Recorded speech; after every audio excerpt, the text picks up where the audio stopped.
This is a production of World Video Bible School. To God be the glory.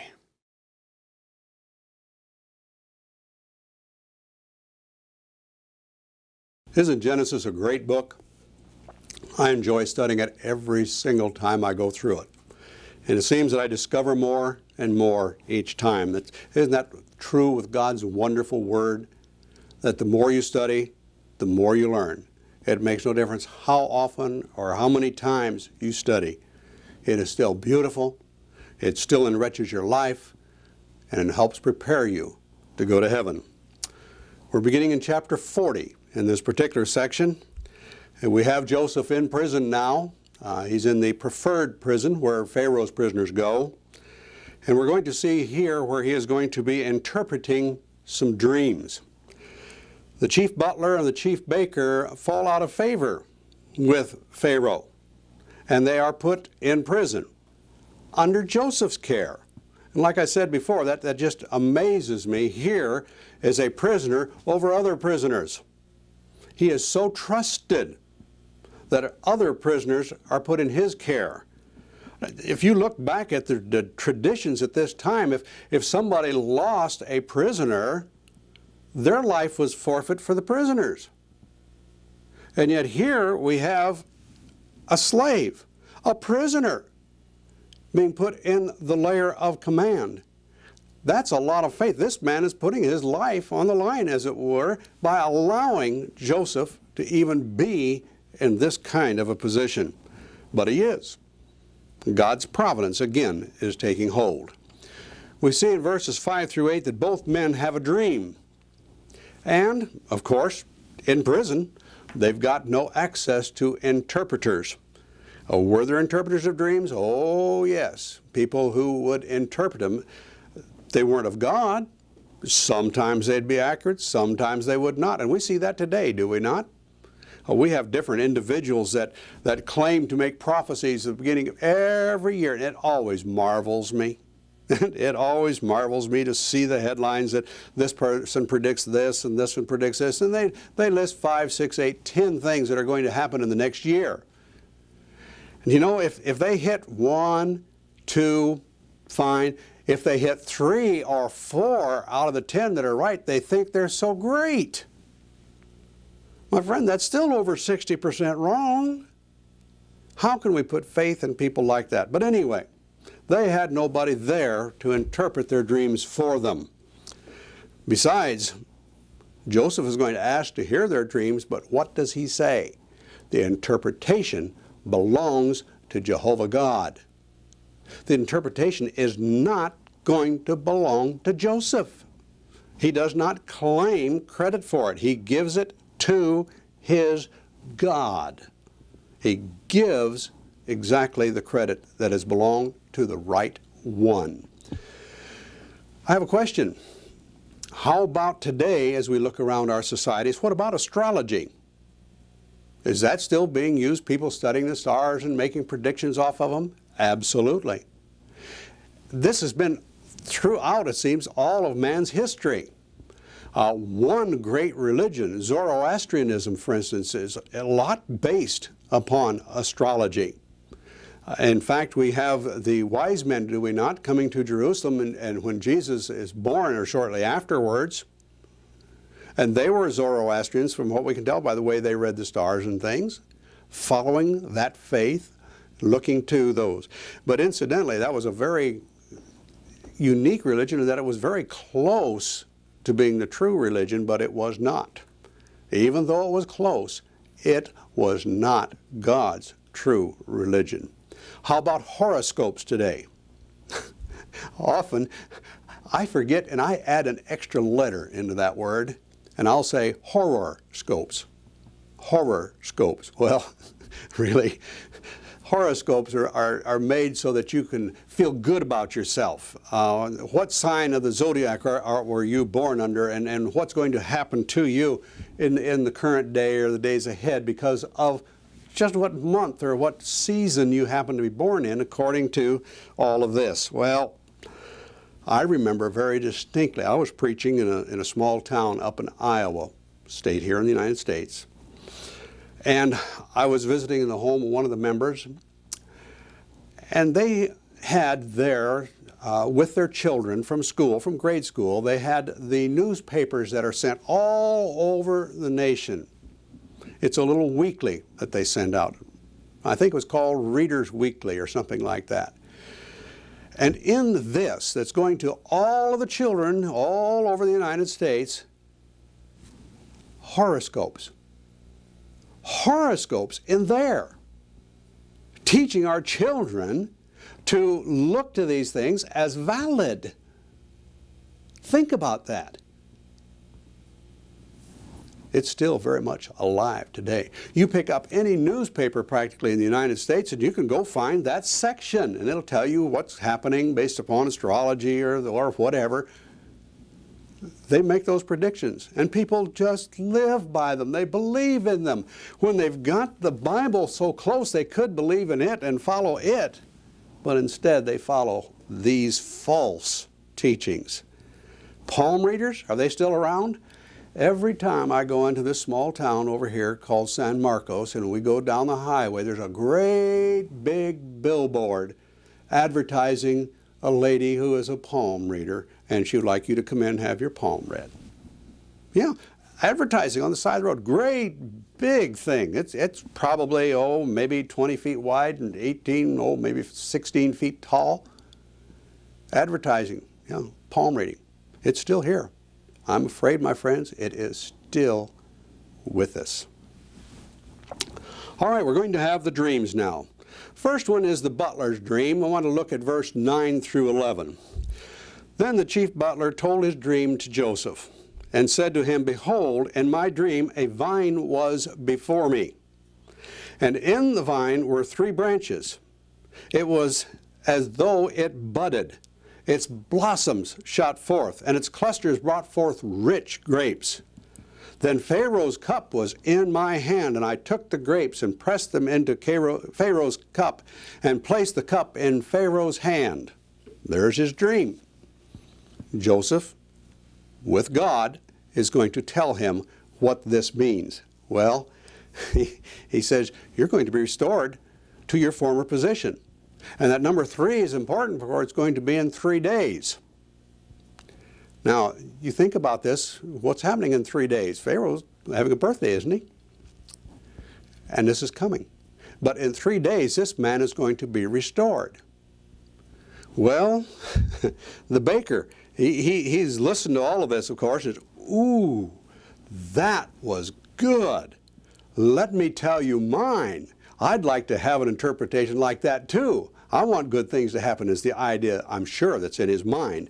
And so in verse 16, he begins to tell, when the chief baker saw that the interpretation was good, he said to Joseph, I also was in my dream, and there I had 3 baskets on my head.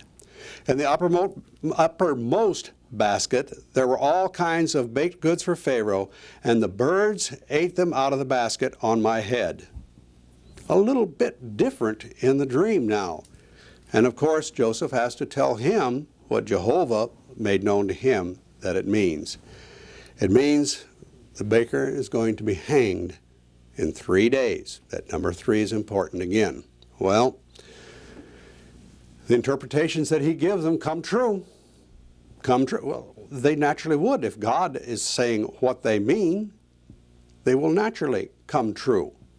And they do. And what did Joseph ask now of the butler?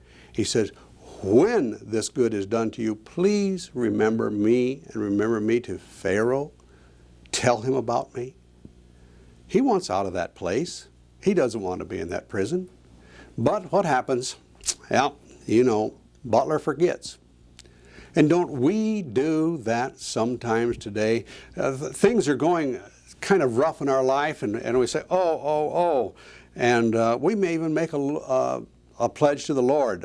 Some people even try to bargain with him. But make a pledge, Lord, if I just come through this, I'll do this and this and this. And we come through it, but do we do this and this and this for the Lord? No. Or something comes up and we even make a pledge to somebody else. and the things become good around us, and we forget those things. We forget those pledges. It's normal. So normal for most of us. It happens all the time. Well, in chapter 41 now, we're going to see the exaltation of Joseph again. He's going to rise one more time. 2 years later, Pharaoh has 2 dreams. Not one, but 2 dreams now. The first one, 7 lean cattle devour 7 fat cattle. And 7 lean ears of corn devour 7 fat ears of corn. They really sound familiar, don't they? I mean, similar is the word I want. They sound alike, and they are. But what happens now? Nobody can interpret the dream. But the butler, what happens with him? He remembers Joseph and tells Pharaoh about him. Remembers him, and finally, yes, I know about a man that can answer, can tell you about the dreams. Pharaoh immediately calls for him. He wants him. Bring this man here. All the rest of these people around me, they can't do anything. They can't answer. They can't tell me what the situation is. Call this man up here right now. And as you see immediately, what does Joseph? He shaves, he puts on clean clothes, he gets ready to be presented before this man. And he goes, and he is told then the dreams. But notice again in verse 16, who does the credit go to? Joseph gives it to Pharaoh. And he says, he gives Pharaoh the good news that it's coming from God. It is coming from God. And he says, God will give you an answer of peace. In other words, it will be right. It will be accurate. So he interprets the dreams. And he says they're actually really only one dream.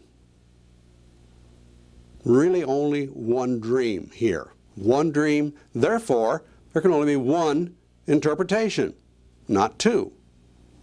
And you can see they were very similar. And so he gives them the answer. He said there are 7 good years followed by, but not just followed by, but consumed by 7 famine years. These are going to be severe famine years.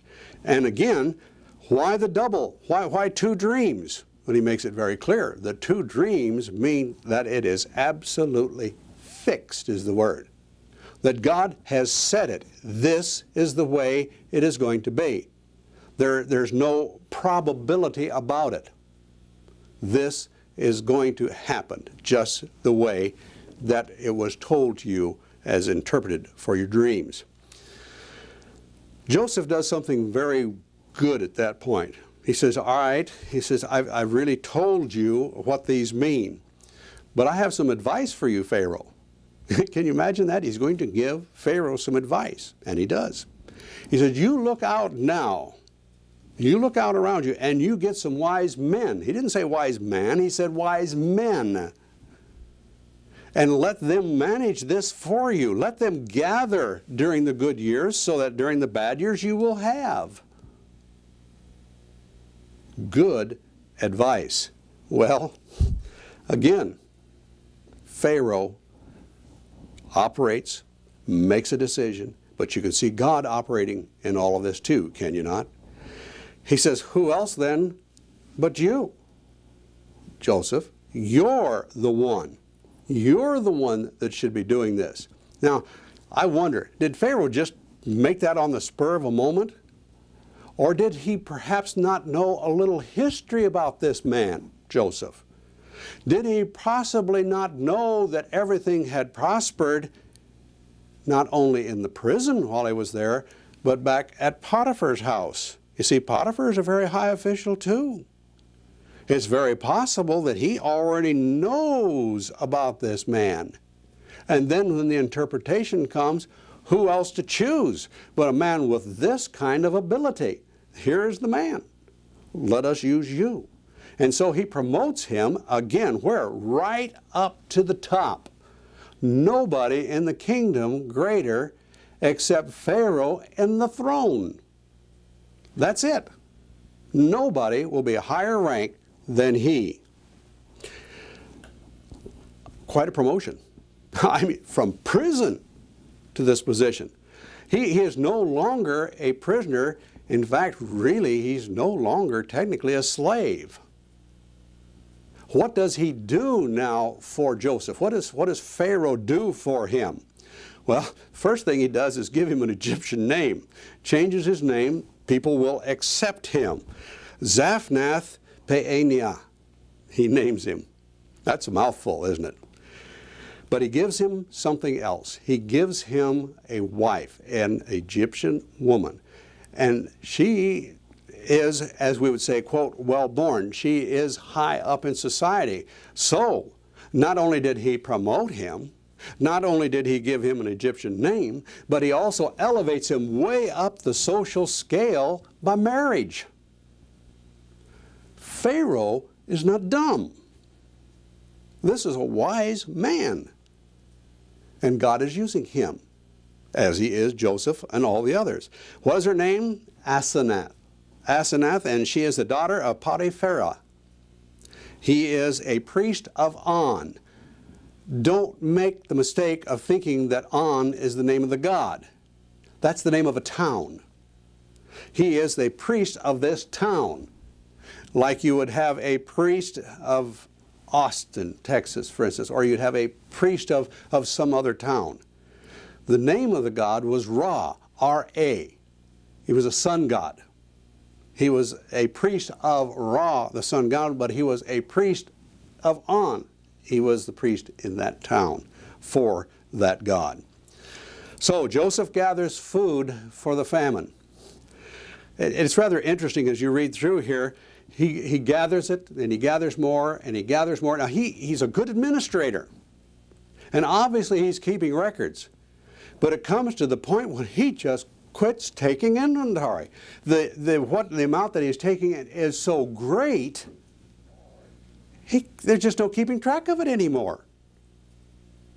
No keeping track. Is God blessing this land with great abundance during these 7 years? Yes. Is he really providing for all of these people in the drought that's coming? Yes. So much so that he can't even keep track of it anymore. I've heard people question whether this really happened or not, but I was reading here not too long ago, a couple years ago, and it seems that they have found great, almost like cisterns underground. Great big, large cavities, and they didn't know what they were, and they went down into them, and guess what they found in the bottom of it? Grain. It was a granary. It had been used to storage grain, and in fact, some of the seed was still good. Think about that. The Bible is vindicated one more time. The Bible is vindicated one more time. So, all the gathering goes on. What happens during this time? Joseph is blessed. He has 2 sons. Manasseh, meaning making to forget, and Ephraim, double fruit or fruitful. Now, how about the interpretation of the dream? It's going to come too. Yes, we've seen it in the good years, but the bad years are coming also. The bad years are coming also. And the severe, severe drought, famine is coming upon the land. Chapter 42, the story now moves on. The brethren are going to come. They're going to come to Joseph. Where else to go? It had to be put around. The knowledge had to be given to all the areas around, because if you remember back in the text, what was the process? Here, all the gathering is made, all of it is being brought in. That news has to be getting around. It has to be getting around. There's no question about it. And so they hear about this, and they know then where to go for relief from the famine over in Canaan. The first journey is in chapter 42. Now, the journey of Joseph's brethren, -1, Benjamin. They're going to come down and purchase, to at least try to purchase and do accomplish it, but they're coming down to purchase food, grain. Now then, what about the time element here? It's about 22 years now between the sale of Joseph and the time his brothers will come to Egypt for food. 13 years to his promotion, 7 years of plenty, 2 years of famine. A long time, 22 years. 22 long years. Well, Jacob sends his 10 sons down to Egypt for food. What is the reason? That we may live and not die. It's important, and there's a lot of people involved here. It was a very strong famine.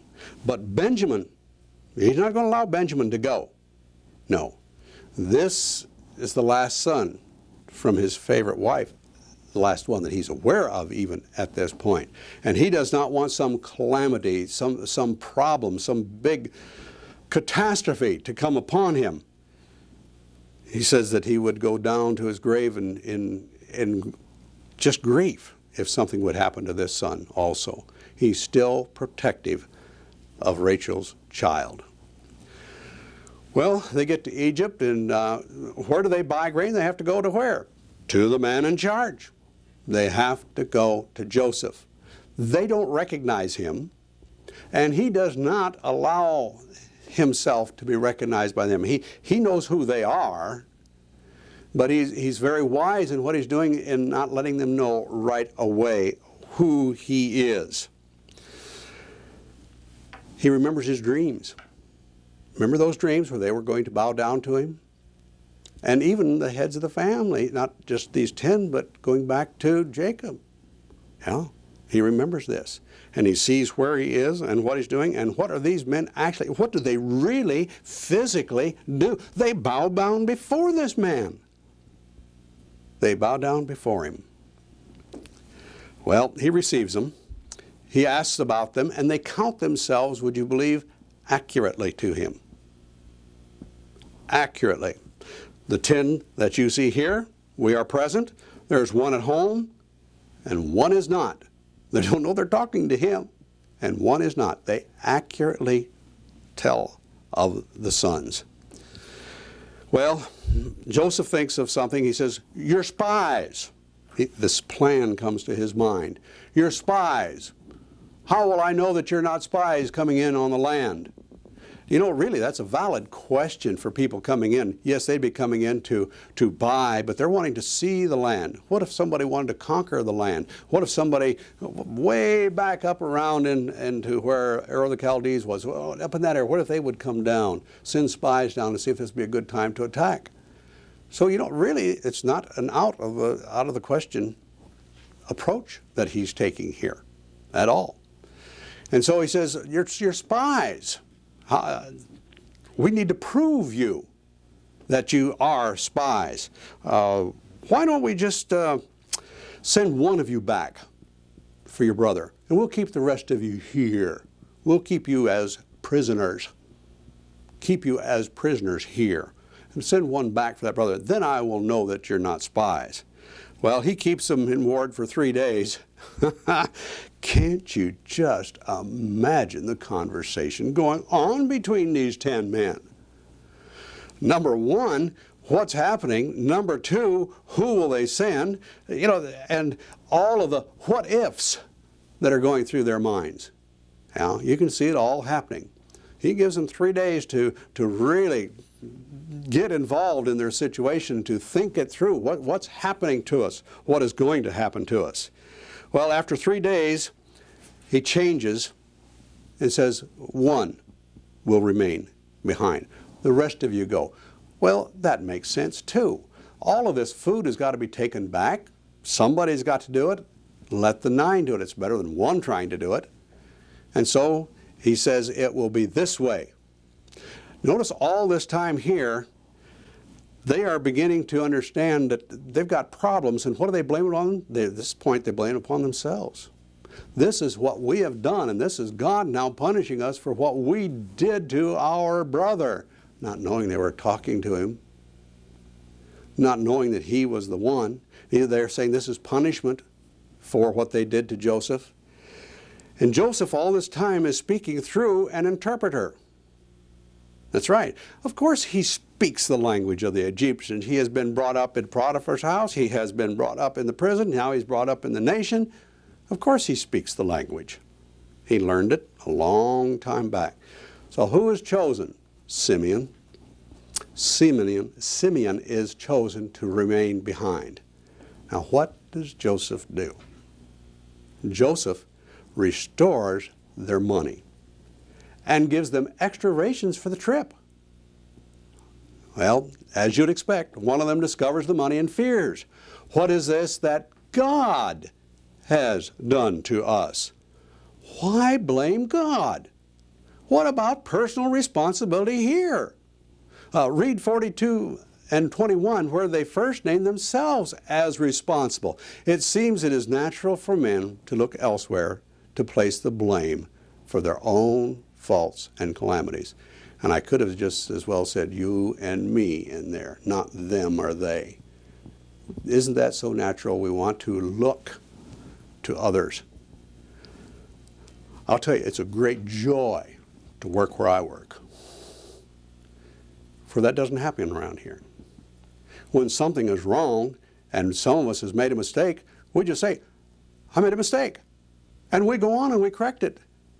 But when you're trying to place blame on others, when you're trying to shift the blame from yourself all the time, this creates a bad atmosphere around. We don't have that here. And that's the way it should be everywhere.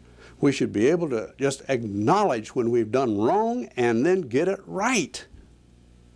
Why should we try to put blame on others for things that we have done? Or God, or whatever. Chance. We like to do that. No. Accept responsibility for the things that you do, especially those things that if they happen to go wrong. Accept that responsibility and move on and get it corrected. People will appreciate it. People will appreciate it. Well, the 9 return to their father Jacob. They report everything that has happened. Can't you just see these men all trying to talk to their father and all explaining of everything that is going on? But they have to include that one message now that was sent back. If you go and you come back, but you bring your brother to prove that you are not spies. And Jacob's not going to listen to this. He's not going to pay attention. He's not going to heed their words, the words of this ruler of Egypt. He's not going to do it. This is still that special child. And he's going to protect that child if he can, even though he's a grown man at this point. He's a grown man at this point. Well,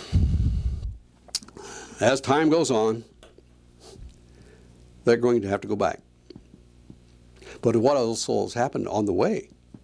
They get here, and they're here, they're in the trip, and then what's happening? All of a sudden they open up the sacks and there's the money. Oh, what are we going to do now? All the money has been returned to them. And Jacob says, all right, and he speaks in absolute terms here. He says, number one, you have bereaved me of my children. Joseph is no more. Simeon's no more. He's as good as dead. You're not going back. You're not taking Benjamin. Simeon is as good as dead. He is no more. And now you want to take Benjamin away. You bereave me of my children. He's placing blame squarely on their shoulders. Total accusation. The loss of these 3 are directly the responsible of these men standing in front of him, these 9. Oh, how close he was to the truth. Oh, how close he was. He says, my son will not go down there with you. What is he saying? If Benjamin dies, my days will be steeped in grief. In fact, I will grieve so hard it will eventually kill me if that boy goes and harm comes to him. Well, we know what happens. Time goes on.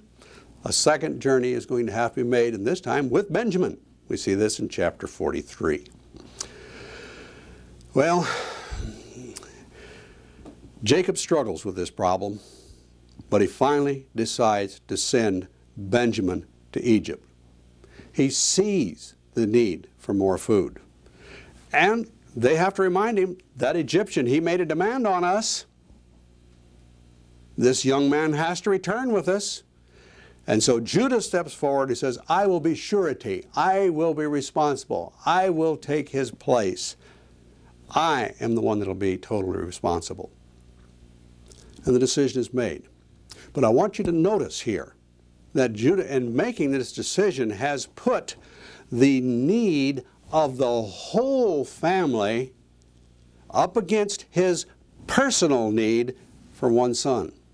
He put their needs above his own and makes a good decision. That's something that we need to learn in the church. We need to be, yes, individually involved and individually concerned with every single soul. But it is the total of the kingdom that is also very important, and we need to place ourselves in subjection to those needs. We need to place ourselves in subjection to the needs of the church. That's hard to do, but we need to do it. Jacob shows wisdom again. Take presents. Take presents down there. Take double the money originally returned. Don't just take back what you found in the sacks, but double it. Then take more money for the new purchase. And take Benjamin. He doesn't like it. But again, he shows wisdom. The need for the whole has to be met. In verse 14, we have the idea here that Jacob is saying, there was not too long ago, and I was childless. Well, the older you get, the shorter life seems. And I can understand exactly what the man says. Not so many years ago, I was childless. And if it pleases God, I'll become that way again. Placing it with God. Let His providence handle it. Go. Take this, my son, with you. Well, Joseph greets them when they come back. And he sets out a noon feast for them.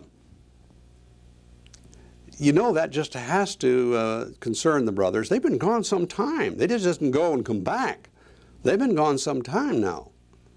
And here he greets them and he sets a noon feast for them, and they fear a plot. Well, they don't know this Egyptian. They don't know who he is, and they fear a plot. How about guilty consciences? Does a guilty conscience usually blow all the circumstances way out of proportion? Yeah. You know, it seems that goes along with a guilty conscience. We just blow things out. What's going to happen? What kind of punishment is it going to be? What is the result of this? And we just imagine such horrible things. When if we just face it and handle it, it wouldn't nearly be as bad as we thought it could be. But the same situation has happened here. Guilty consciences are working on these. Even the Egyptian servant tries to settle their nerves. Yes, he says, your God is the provider in all of this. He's trying to take away some of their fears. Sounds to me like this is a pretty good man. And they are treated as true guests, not just somebody brought in to feed at a table, but as true guests. And of course then Simeon is brought out to be with them. He is brought out. And they're ready now to give their gifts to Joseph. A second time, the brothers bow down to him. Dreams are coming true, aren't they? Those dreams that he had way back in Canaan, that he told these brothers that got him into trouble, and to his father. And seeing Benjamin, his full brother, he has to control himself. He has to go off to the side and shed his tears. Had to shed his tears because he's so happy to see him. But he has to control himself at this point. And now, the guests are segregated, first of all, according to Egyptian custom. Joseph alone, I mean, his position and everything demands that he be served in a special position. And then the Egyptians by themselves, and then these Canaanites by themselves, these foreigners, these sheep herders. They are to be served separately. And so this is the noon meal. It's set out all properly. But there are also, these brothers are also very amazed and tried by the things that happen here. They are seated, but seated accurately by their ages. Now, you think about that. Some people seem to age quicker than others. Others seem to look youthful for a long time. And to then take these men and to line them perfectly by age, and you don't know them, what does this do? What does this say? They're amazed. Right by their ages they are seated. And then they are really tried.